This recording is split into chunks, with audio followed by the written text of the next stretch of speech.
When I think of Ireland, I think of many colors of green. I'm discovering the undiscovered Munster province in the southwest of Ireland. The countryside is so peaceful and historic. Munster is the southerly province of Ireland, consisting of the counties of Cork, Clare, Kerry, Limerick, Tipperary, and Waterford. Good morning everybody, my name is Emma and you're all very welcome here today to Ormond Castle in Carrick-on-Suir. So Ormond Castle was occupied by the Butler family for over 300 years. The Butlers were a very powerful Anglo-Norman family that arrived into Ireland in the 12th century. They derived their wealth from the fact that they were the chief butlers to the English crown. That came with the entitlement to 10% of all the wine that broke bulk here in Ireland. At their height, the family controlled over 300,000 acres of land. Their titles, they were Earls, Marquises and Dukes of Ormond. Ormond comes from an Irish word, Orvuan, meaning East Munster. The castle here at Carrick-on-Suir was built in three separate stages. The original castle at the back is from the 1300s.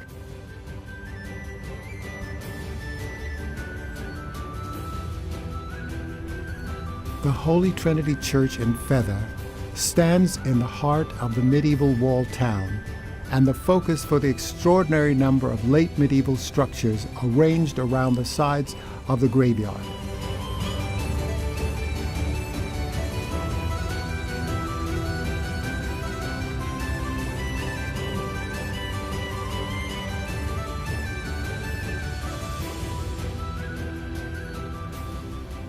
The Normans came and built the town, and the wall kept the Irish out.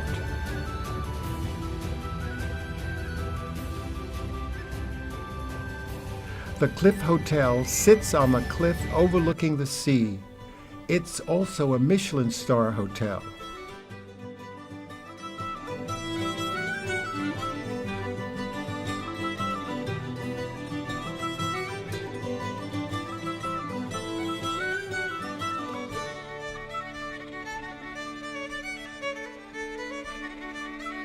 Nothing is more romantic than biking along the Waterford Greenway and the Garvin Bay, while the cool, fresh air rushes against my face.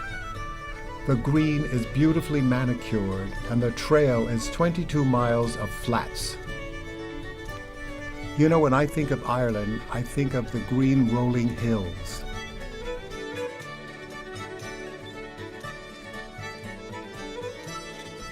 Waterford Greenway is spectacular. It's for cycling and walking the trails along the old railway line. One of the best ways to explore the Greenway is by bicycle. The Longville House is another country house that was converted into a hotel, and the lush grounds surround the property. Lismore Castle and Gardens is a must-stop. You can rent the castle for a stay or a special occasion. The Lismore Castle is a perfect accent for the gardens. People come from far and near. I'm Maurice Maloney. I'm working here in Coolmore Stud in Ireland. This is a public stud farm where we stand quite a number of stallions. The preeminent stallion being Galileo. We're a worldwide organisation. We also have a stud farm in America, in Lexington in Kentucky, and we have a stud farm in Australia, in the Hunter Valley, in Scone in the Hunter Valley, in New South Wales. Worldwide, we would stand close on 60 thoroughbred stallions, and we're producing some of the best bloodstock in the world under the Coolmore banner. We're very lucky, like I say, to have the preeminent stallion in the world at the moment, a horse called Galileo. He's been champion 8 times in the last 9 years, and he's very valuable horse, and we're glad to have him here in Coolmore. The waterfront in Dublin is lined with new and old construction.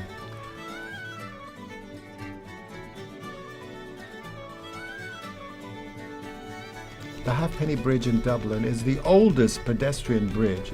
and was built in May 1816 over the Liffey River. It's constructed of cast iron.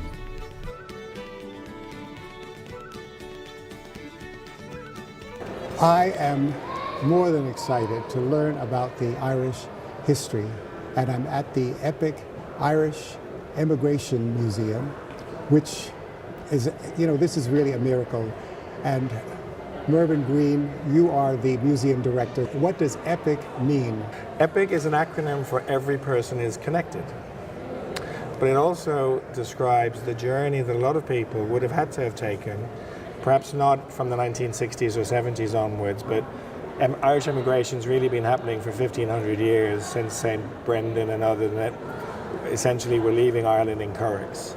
So the journey that people would have had to have taken up to about the 1960s or 70s would have been an ocean journey. In the 1600s would have been weeks to get to America, Australia, South Africa, New Zealand, Canada, wherever, or even days to get to the United Kingdom. So you're everywhere. Etc. So the Irish are everywhere, yes. In fact, the stats we have is, we have a country that has roughly 6 million people today. More than 10 million people emigrated from Ireland over the last 1,000 years or so. To Australia, to America. Absolutely, to yes, everywhere. to everywhere. You're very welcome to EPIC the Irish Emigration Museum in the heart of the CHQ building in Dublin's Docklands. My name's Colin and I'm very glad to have you down here in the first gallery of EPIC the Irish Emigration Museum, where we tell the story of the Irish diaspora, a 75 million strong community of people around the world that share Irish connections, whether it be far or whether it be very close.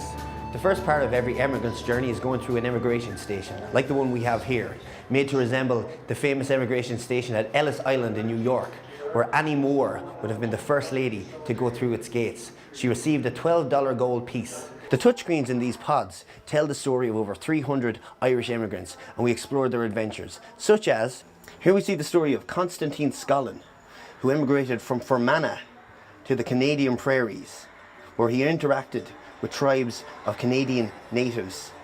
The night before leaving, they're bidding goodbye. It's early next morning, their hearts give a sigh. They do kiss their mothers and then they do say, "Fare thee well, dearest father, we must now go away." That's a line from the traditional Irish ballad, Thousands Are Sailing, which tells the story of the droves of people leaving from the ports around Ireland off to their new lives. Here we talk about hunger, work and community, three of the most important factors that drove people from the land and dispersed them around the world. The waterfront also has a collection of famine statues that stand in the harbor. This is the Jeannie Johnson. It's also known as a famine ship, and it's where many of the Irish people took it to America, and it took about 6 to 8 weeks, and many of them died along the way, unfortunately. While you're in Dublin, don't forget to visit the Temple Bar for a pint of Guinness. This is the Temple Bar. It's very popular. It's nightlife. It's where everybody comes for Guinness here in Dublin. Drafton Street is the principal hippie street in Dublin centre.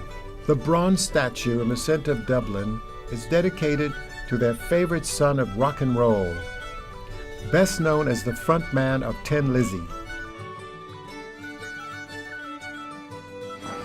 We just discovered the undiscovered Munster region of Ireland, and it is unbelievable. The countryside, the bicycle rides, all the wonderful treasures of this region. I'm now in Dublin, and this is a great city. It's a capital, and this is Drafton Street, where all the shopping goes on. Until next week, I'm Jon Haggins the GlobeTrotter. I'll see you then. So long for now. Remember, get up, get out, and travel. I hope you enjoyed Ireland as much as I did. I look forward to seeing you next week at another colorful destination.